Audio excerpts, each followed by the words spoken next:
hina yumsi wa hina yusbih. Yusbih, ya. Nabi tidak pernah meninggalkannya ketika sore dan ketika petang dan ketika pagi. Ya. Baik. Apa batasan pagi petang? Ya. Pagi batasannya kata para ulama, pagi dimulai start ya. Dimulai dari azan subuh. Ya, seorang sudah boleh zikir pagi dari mulai azan subuh. Misalnya sudah azan subuh selesai, dia boleh zikir pagi meskipun belum dilaksanakan salat subuh. Kadang-kadang antara azan dengan iqamat jaraknya panjang, dia boleh mengisi dengan zikir pagi. Atau setelah salat subuh dia boleh zikir pagi. Kemudian akhirnya sampai kapan? Akhirnya maka ada khilaf, ada pendapat yang mengatakan hingga terbit matahari. Ada yang mengatakan ya sampai duha. Sampai duha tidak mengapa. Bahkan ada yang saya mengatakan sampai sebelum zawal. Kenapa terjadi khilaf? Ini khilaf ya. Khilaf. Karena memang tidak ada Rasulullah memberi batasan. Karena ketika tidak ada Rasulullah memberi batasan secara syariat, maka mereka kembali kepada urf atau kembali kepada bahasa. Ya. Dan saya lebih condong pada pendapat ini bahwasanya waktu zikir pagi dimulai sejak azan subuh dan berakhir sampai jam 8, jam 9 masih boleh. Tapi semakin cepat kita berzikir lebih baik. Semakin cepat kita berzikir lebih baik karena kita segera minta perlindungan kepada Allah. Tapi misalnya seorang lupa, dia baru terbangun jam 7 pagi, ya sudah dia sholat subuh, zikir pagi, tidak ada masalah. Boleh. Dan itu pendapat yang lebih kuat. Adapun petang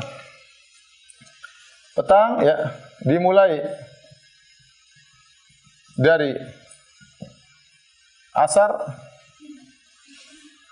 diakhiri kapan? Maka ada khilaf juga tadi. Ada khilaf. Ada yang mengatakan hingga terbenam matahari.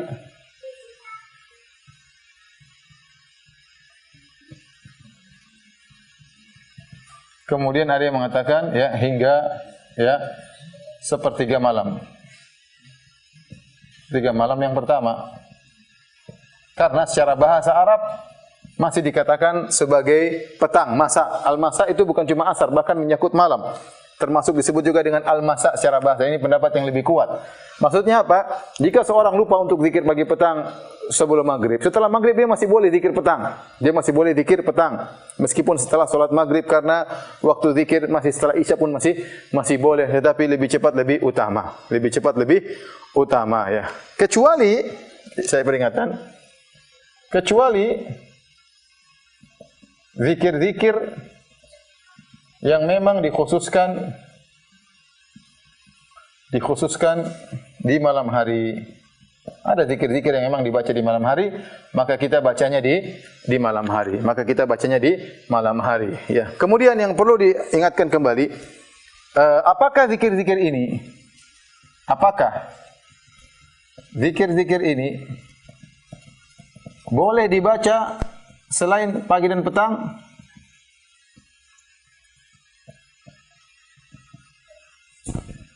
Ya.